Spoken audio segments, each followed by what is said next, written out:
Hey, Coach, appreciate you taking the time this afternoon. You're welcome. We'll get Let's go. started Happy here. Tuesday, everybody. We'll get started here with Ruben and Marcus. Hey, JG. I wanted to ask you about Cameron Malvo. I guess I'm pronouncing that right. He's a guy who hadn't played 34 snaps Sunday, hadn't played in like 3 years on defense. What has he shown you since he got here a few weeks into the season on the practice squad? And how did you think he managed out there on Sunday? Yeah, it was a really good acquisition by Howie and Nick. Honestly, he brought him here, and he has a lot of the skill sets that we're looking for in a defensive lineman. And what he showed on practice squad and in scout teams was he was doing a good job with technique and effort and motor. And we felt really good about him going in the game and playing, solid for us, and that's what he did. So excited about him because he's such a good worker, and it's nice to see when a guy works and keeps working. He got some production and got in the game and did a good job for us. Go ahead, Marcus, and then Dave. Hey, John, the original JG, John Gannon, does a good job with stats for you guys, and he tweeted out a bunch of stats where you guys are in the top 10 among defenses in the league in a lot of different categories. Can you tell? I mean, you guys struggled early defensively. Can you tell? Are you a top 10 defense? Do you feel like a top 10 defense, or is this more a product of who you've played and the quarterbacks you faced? Yeah, that's a good question. I mean, I don't, I might sound negligent, but I really don't read or care about stats. 8-7, that's the stat that I know. And so that shows us that we got a long way to go. Am I happy that we're improving week to week? Yes. I think the players are doing an excellent job, and I think the coaches are doing a really good job. We talk about all the time. This is the first year and what we're doing, and we got some guys doing some new things, and it's a brand new coaching staff. And as you go along the season, you figure out certain ways how you want to play and who you're defending and what's working and what's not. And I really think it's a credit to the position coaches and the players that we've kept improving, just a little bit each week. And sometimes it doesn't show up, and you might get gashed, or you might lose a ball game, or you might not play as well as you want to play. But I feel like we're starting to hit our stride a little bit. And with saying that, it's a week-to-week league, guys. You know that. So, the challenge is ahead of us for this upcoming week. And just because you think you're playing well for the last couple weeks doesn't mean that's going to go onto the field. And that's you just show up, and that's what it is. So we got to put the work forth ahead to give us a chance to win the game. Thank you. Go ahead, Dave, and then John. Hey, JG. From strictly a leadership perspective, how are Nick Sirianni and Frank Reich similar, and how are they different? I think they're both emotionally stable, and you saw that, our first year in Indy. I think we started 1-5 and ended up ripping off a bunch and ended up, 10-6 getting into the playoffs. And, we didn't start as anybody would have wanted to. But Nick just stuck to the process and really doubled down on what he talks about to you guys as what he knows is true for the team. And, how to play winning football and complementary football and what it takes from each guy in the building to get that going and do that. You have to have a level of stability about yourself. Because if you start riding the wave of emotion through an NFL season, you're going to get that. It's a recipe for disaster, good and bad. And so I think that he's done a really good job. He's very similar to Frank in that way where, nothing really bugs him too much. It's always about get 1% better every day, and the results will come if the process is correct. We'll go to John and then Tim. Hey, JG. The NFL has kind of changed its hiring policies this year for potential head coaching candidates. Your name gets brought up a lot on those lists. Nick talked about it a little bit earlier this week. Curious how you guys handle that, what advice he has given you in case you get that call and somebody wants to talk to you. Yeah, I honestly, I haven't really, talked to Nick about that. In the off season, we talked about it a little bit, but I appreciate the question, but guys, like, come on now. Like, we're fighting to get in the dance. Like, I always talk to our players about be where your feet are. And what that means is I'm not thinking about the future. I'm not thinking about the past. I'm thinking about beating Washington. So that's my sole focus with that. Go ahead, Tim, and then Zach. Jonathan, Nick told us there's going to be some changes to the protocols this week to keep everybody safe with the COVID surge, and including keeping the quarterbacks in separate rooms. Curious what it's going to look like on the defensive side of the ball. What we should expect from your group this week in terms of any heightened protocols. Yeah, that's a good question. Well, I actually sit down with the head coach and Howie this afternoon about that. I'm sure whatever plan they have in place, I tell our guys all the time, we adapt and adjust. And nobody wants to hear about problems. They just want to hear about solutions. So whatever the protocols are, however they're changing, we'll continue to deal with it in a positive way and make sure that we're ready to play football on Sunday. Go ahead, Zach, and then Jeff. Hey, Jonathan, Happy New Year. Following Happy up New on Year.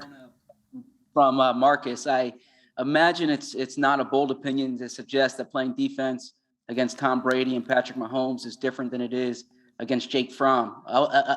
From your perspective, when you evaluate the effectiveness of your group in either direction, what kind of curve, if you will, do you allow for the opponent and the personnel?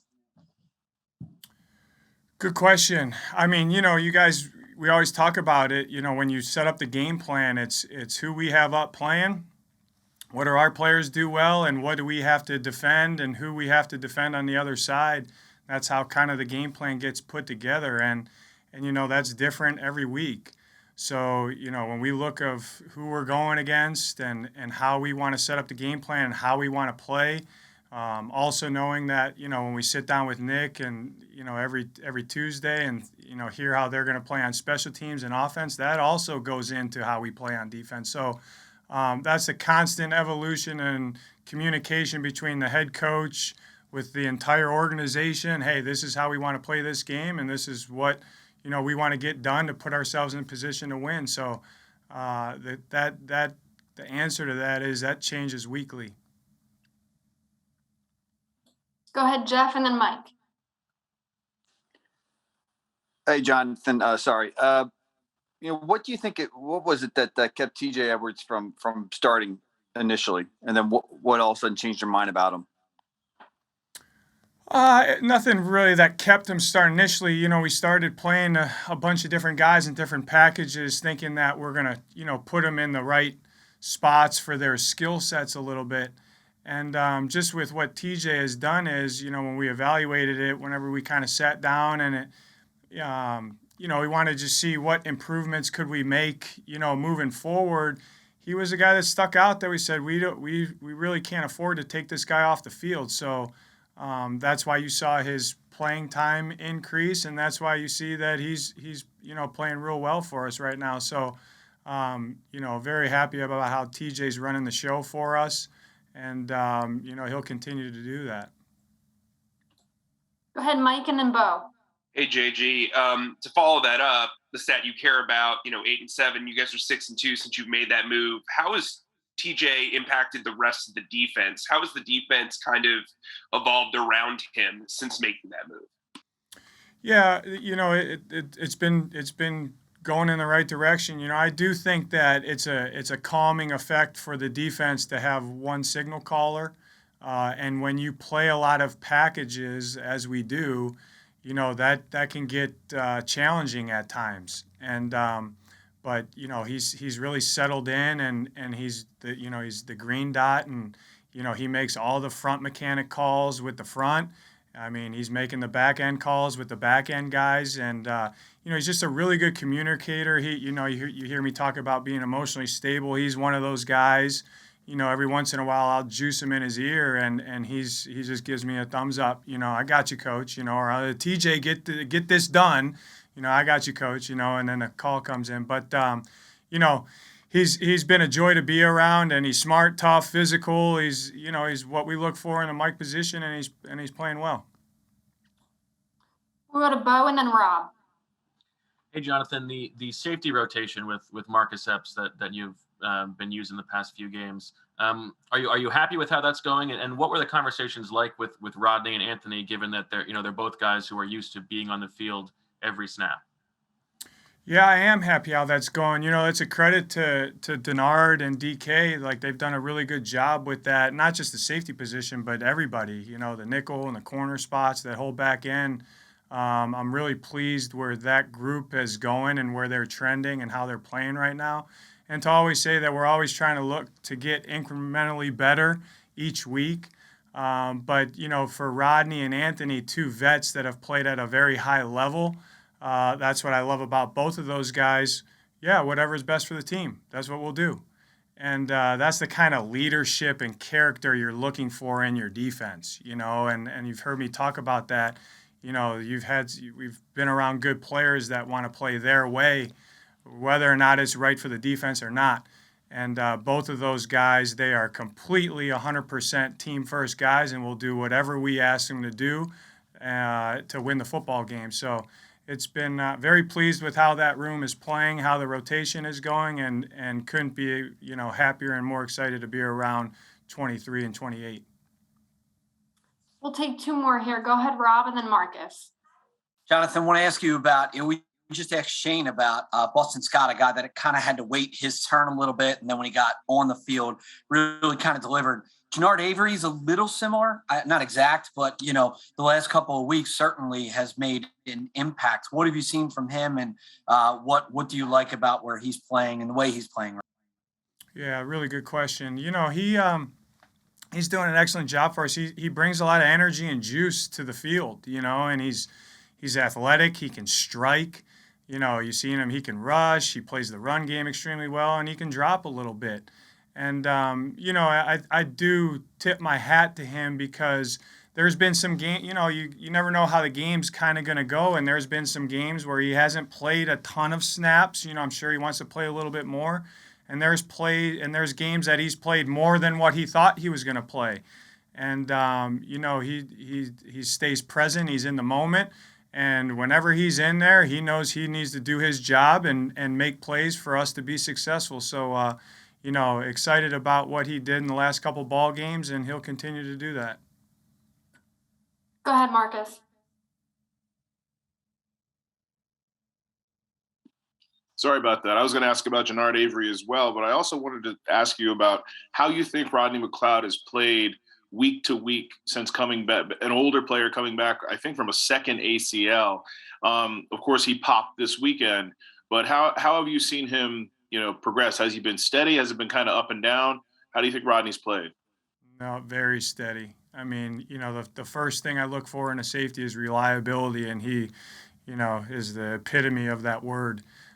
He's always in the right spot. He takes the right angles. He runs the show back there with the calls and adjustments. He's emotionally stable when things aren't going great. There's no panic in his game. I do think there is a level of, from the safety position, and it's unfortunate because the game, how it's evolved. It's not unfortunate because I get the player safety, but, there's a lot of rules right now that protect the offense. And he brings a physical element that receivers and people that carry the ball are very aware of.